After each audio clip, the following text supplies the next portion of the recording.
प्यारे बच्चों, good morning. बेटा आज हम लोग पढ़ेंगे लेसन फर्स्ट की एक्सरसाइज। इस लेसन को हम सैटरडे असाइनमेंट में भी आप लोगों को दिए थे करने के लिए, और मुझे उम्मीद है कि आप लोग कर लिए होंगे। आज हम इसी लेसन को पढ़ाएंगे और फर्स्ट लेसन की एक्सरसाइज हम बताएंगे। ठीक है, तो आप लोग अपनी बुक खोल लीजिए और हम आज इसी लेसन को पढ़ाएंगे। आप लोग मेरे साथ क्या करेंगे, इसी लेसन को पढ़ेंगे, उसी क्वेश्चन को पढ़ेंगे और मैच करते चलेंगे कि कहाँ आप लोग गलत लिखे हैं, कहाँ आप लोग सही लिखे हैं। यदि सही है तो कोई बात नहीं, यदि गलत है तो आप लोग उसको सही कर लीजिए। ठीक है, तो चलें, तैयार हो? बुक निकल गई, लेसन खुल गया।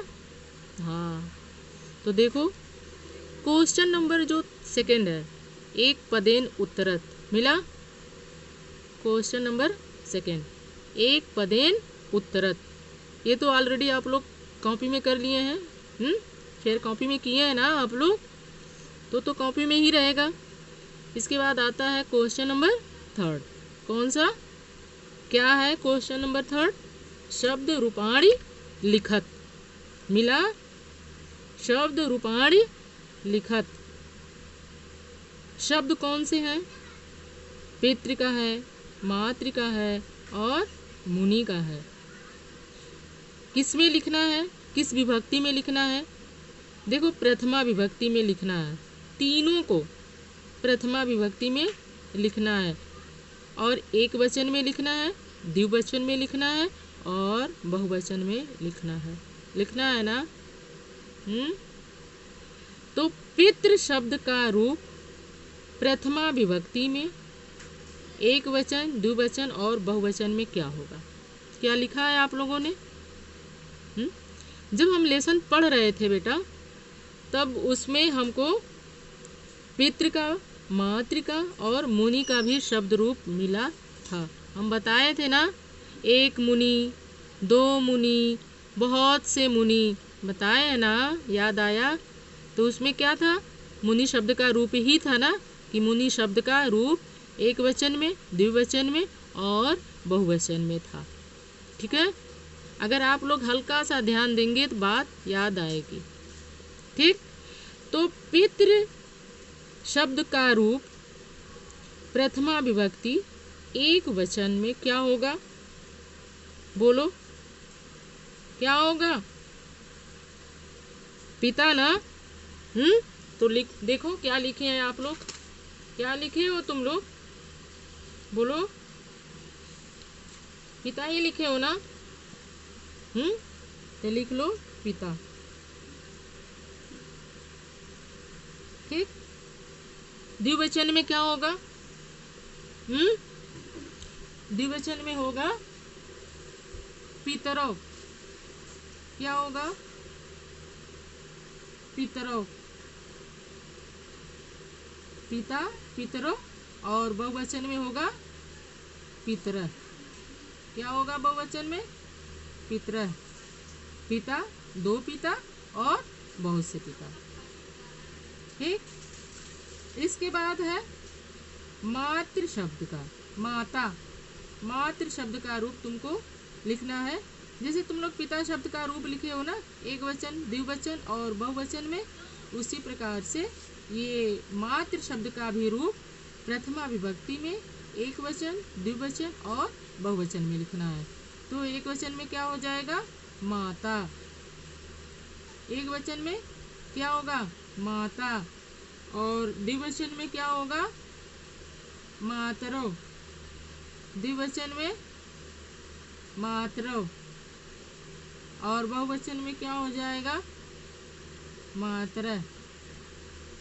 बहुवचन में मातरः, माता, दो माताएं और बहुत सी माताएं। ठीक, फिर इसी प्रकार से हम क्या लिखेंगे? मुनि शब्द का भी रूप लिखेंगे। प्रथमा विभक्ति एक वचन में लिखेंगे, द्विवचन में लिखेंगे और बहुवचन में लिखेंगे। तो क्या हो जाएगा? मुनि। क्या होगा? मुनि। मुनि, दो मुनि। और मुनयः बहुत से मुनि, और मुनयः बहुत से मुनि। क्लियर? आगे चले। क्वेश्चन नंबर 4, मंजुषातः पदानि चित्वा वाक्यानि पूरयत्। ठीक, ये पद दिए गए हैं, शब्द दिए गए हैं, ठीक, इनको चुन करके हम लोगों को क्या करना है, ये जो नीचे वाक्य दिया गया है इसको कंप्लीट करना है। ये वाक्य जो नीचे दिया गया वो कंप्लीट नहीं है ना, और हम लोगों को क्या करना है, उसको कंप्लीट करना है। ठीक, और शब्द हम लोगों को दिए गए हैं, जलम है, कुट्याम है, गोष्ठे है, नद्यो है, पात्रयो है, आश्रमे है। और इन्हीं शब्दों को हम लोगों को इन वाक्यों में फिल करना है। ठीक, तो पहले चलते हैं क, धीनव, फिर डैश है, फिर निवसंति। तो क्या हम लोग भरेंगे, गोष्ठे, धेनवः गोष्ठे निवसन्ति। गायें कहाँ रहती हैं, गौशाला में रहती हैं। धेनवः गोष्ठे निवसन्ति। ठीक, फिर है माता आनयति। माता क्या लाती है, हाँ, जलम, माता जलम आनयति। माता क्या लाती है, जल ले आती है। फिर इसके बाद डैश ग, प्रवहता है, बहता है, क्या बहता है, नद्यो प्रवहता है। नद्यो, दो नदियां बहती हैं, है? क्या बहती है, दो नदियां बहती हैं। क्या भरा जाएगा यहाँ पे, बोलो, नद्यो, दो नदियां बहती हैं। दधनी अस्तः, मधु, शहद कहाँ है, कहाँ था, पात्र में ना, तो पात्रियो अस्तः, शहद दो पात्रों में है। ठीक, शहद कहाँ है, दो पात्रों में है। मुनयः निवसन्ति, मुनि लोग कहाँ निवास करते हैं, कुट्याम, कुटिया में, मुनि कुटिया में निवास करते हैं। गुरु निवसतः, और गुरु कहाँ निवास करते हैं, आश्रमे निवसतः, गुरु आश्रमे निवसतः। ठीक, क्लियर? आगे चले। उचित क्रियापदम चित्वा वाक्यम शुद्धम कुरुत। ठीक है, उचित क्रियापदम चित्वा, उचित क्रियापद को चुन करके, वाक्यम शुद्धम कुरुत, वाक्य को क्या करो, शुद्ध करो।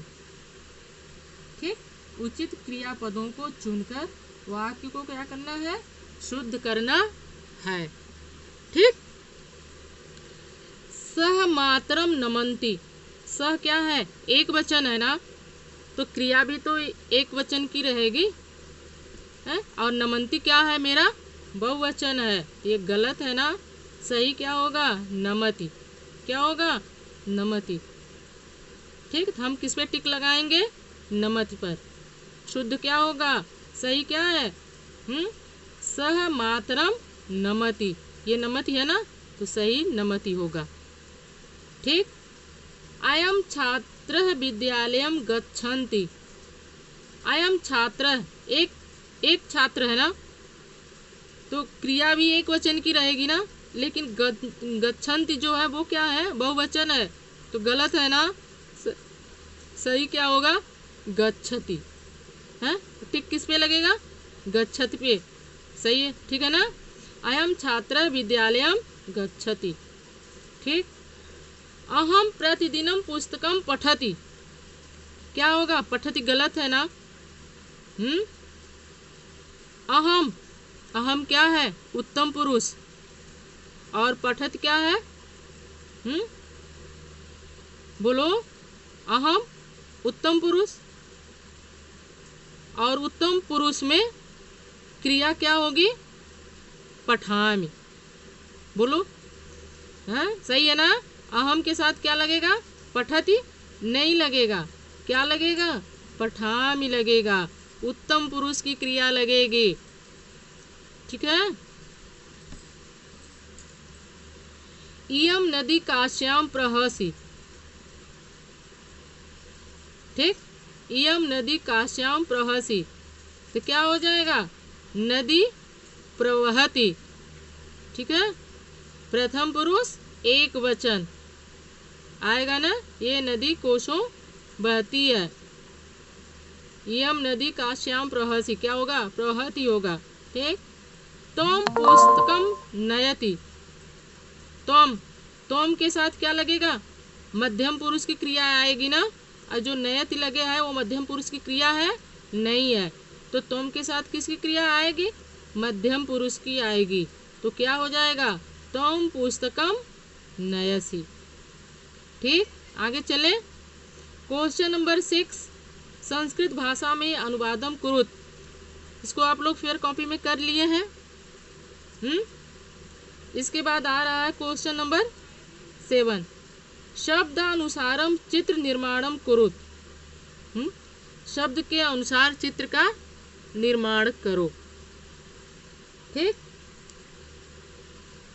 तो यहाँ हम लोग लिखेंगे वृक्ष का शब्द रूप लिखेंगे, एक वचन में, द्विवचन में और बहुवचन में। माला का भी एक वचन में, द्विवचन में और बहुवचन में। ठीक, पुष्पम का भी एक वचन में, द्विवचन में और फिर बहुवचन में। ठीक, तो क्या होगा? एक वृक्ष, वृक्ष होगा ना, वृक्ष यही होगा। ठीक, इसके बाद वृक्ष द्विवचन में, वृक्ष और बहुवचन में वृक्षाः। क्या होगा? वृक्षाः। माला का क्या होगा? एक वचन में माला, द्विवचन में माले और बहुवचन में माला होगा। ठीक, पुष्पम का क्या होगा? एक वचन में पुष्पम। ठीक, और द्विवचन में पुष्पे और बहुवचन में क्या हो जाएगा? क्या होगा बहुवचन में? पुष्पाणि। ठीक, आए समझ में? आप लोग एक बार मैच कर लीजिएगा जो आप लोग फिल किए हैं। अगर जहाँ भी गलत होगा बेटा आप लोग उसको सही कर लीजिएगा। ठीक है, कल हम लोग पढ़ेंगे लेसन 2। ठीक है, थैंक यू।